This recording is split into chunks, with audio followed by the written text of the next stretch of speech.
بسم اللہ الرحمن الرحیم۔ جس سکون اور آرام سے میرے جسم میں روح داخل ہوئی تھی، اسی طرح میری روح کو موت کے وقت کلمہ پڑھتے ہوئے سکون کے ساتھ آزاد کرنا، آمین یا رب۔ رسول صلی اللہ علیہ وسلم نے فرمایا، تم لوگ نہ اپنے لیے بد دعا کرو اور نہ اپنی اولاد کے لیے، نہ اپنے خادموں کے لیے اور نہ ہی اپنے اموال کے لیے۔ کہیں ایسا نہ ہو کہ وہ گھڑی ایسی ہو جس میں دعا قبول ہوتی ہو اور اللہ تمہاری بد دعا قبول کر لے۔ بنی نوع انسان کی تعداد میں اضافے کے لیے اس وقت ایسا قانون تھا جو اب حرام ہے، اور وہ ہے بہن کے ساتھ نکاح، کیونکہ اس وقت آدم علیہ السلام کی حقیقی اولاد تھے اور آپس میں بہن بھائی تھے۔ سبحان اللہ۔ حضرت ابو ہریرہ رضی اللہ تعالیٰ عنہ فرماتے ہیں، میں نے آپ صلی اللہ علیہ وسلم سے زیادہ خوبصورت کسی کو نہیں دیکھا۔ ایسا معلوم ہوتا جیسے آفتاب آپ صلی اللہ علیہ وسلم کے رخ انور میں گردش کر رہا ہو۔ اللہ تعالیٰ نے معراج کی شب آپ صلی اللہ علیہ وسلم سے ارشاد فرمایا، جو ٹوٹے ہوئے دلوں کو جوڑ دے اس کو جنت میں بھیجنا مجھ پر لازم ہو جاتا ہے۔ اللہ کے ولیوں کو رب کی طرف سے طاقت حاصل ہے کہ وہ کمان سے نکلے ہوئے تیر کو بھی واپس کر دیتے ہیں۔ مولانا جلال الدین رومی رحمۃ اللہ علیہ۔ گفتگو میں بے احتیاطی رشتوں کو کچل دیتی ہے۔ آپ کے الفاظ ہی آپ کا عکس ہوتے ہیں اور بعد میں وضاحتیں دینے سے کچھ بھی حاصل نہیں ہوتا۔ رسول صلی اللہ علیہ وسلم نے فرمایا، بندہ اپنے رب کے سب سے زیادہ قریب اس حالت میں ہوتا ہے جب وہ سجدے میں ہوتا ہے، لہٰذا اس میں کثرت سے دعا کرو۔ جنت کے 8 دروازے ہیں: باب الصلاۃ، باب الریان، باب الجہاد، باب الصدقہ، باب الحج، باب الیم، باب الذکر، باب الکاظمین۔ اللہ تعالیٰ سے میری دعا ہے کہ روز قیامت مجھے اور آپ کو جنت کے ہر دروازے سے پکارا جائے، آمین۔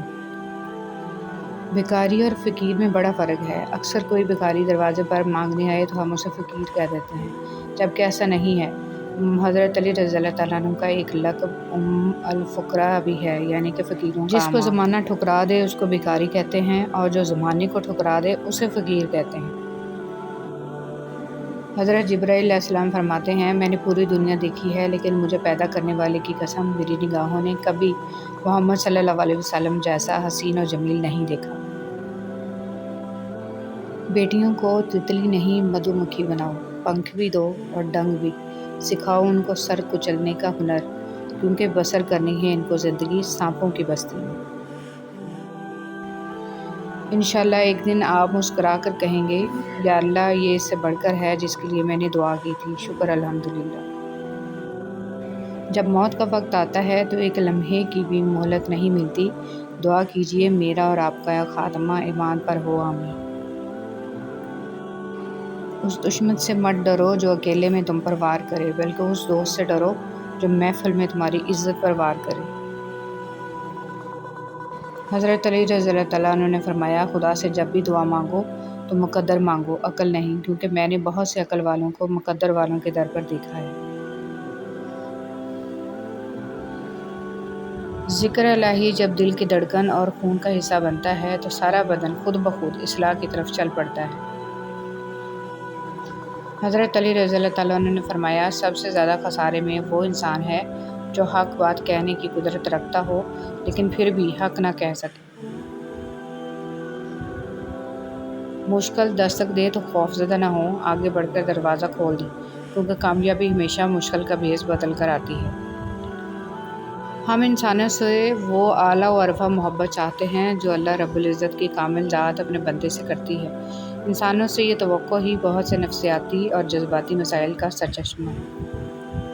ایک مرنے والے انسان کو نہیں معلوم کہ تم نے اس کے لیے کتنے آنسو بہائے، لیکن ایک زندہ انسان کو مرتے دم تک یاد رہے گا کہ تمہاری وجہ سے اس نے کتنے آنسو بہائے۔ جو بھی رشتے پاس ہے خدا را ان کی قدر کیجیے۔ حضرت علی رضی اللہ تعالیٰ عنہ نے فرمایا، لا حاصل کو عقل پانا چاہتے ہو تو تہجد پڑھا کرو، کیونکہ جو نصیب میں نہ ہو اسے تہجد کی دعائیں مقدر میں لے آتی ہیں۔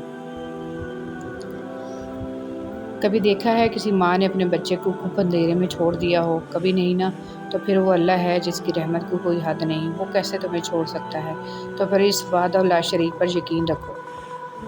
حضرت با یزید بستامی رحمۃ اللہ علیہ فرماتے ہیں، میں سمجھتا تھا کہ میں اللہ سے محبت کرتا ہوں، مگر جب حقیقت کا مجھ سے پردہ اٹھا تو معلوم ہوا پہلے مجھے اللہ نے چاہا، تب مجھے اللہ سے محبت کی توفیق ہوئی۔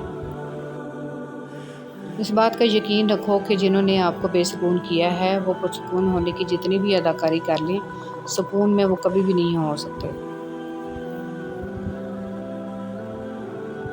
حضرت علی رضی اللہ تعالیٰ عنہ نے فرمایا، اچھے لوگوں کا تمہاری زندگی میں آنا تمہاری قسمت ہے اور انہیں سنبھال کر رکھنا تمہارا ہنر ہے۔ اے اللہ، ہمیں مانگنے کا سلیقہ نہیں آتا، پھر بھی ہر روز ہاتھ پھیلائے اس یقین کے ساتھ مانگتے ہیں کہ تیرے سوا ہماری دعاؤں کو قبول کرنے والا کوئی نہیں ہے۔ آنسو بہانے سے کوئی اپنا نہیں ہوتا، جو اپنے ہوتے ہیں وہ رونے کہاں دیتے ہیں۔ نماز جگہ بدل بدل کے پڑھنی چاہیے، کیونکہ زمین کا وہ حصہ ہمارا گواہ بن جاتا ہے اور آخرت میں مغفرت کا ذریعہ بھی۔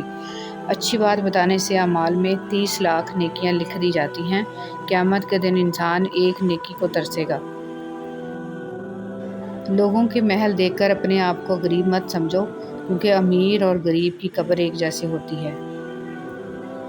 تمہارا رب، جب تمہیں لگے کہ تمہارا کوئی نہیں ہے تو آسمان کی طرف دیکھنا، وہاں وہ ہے جو ہمیشہ سے تمہارا تھا اور ہمیشہ رہے گا۔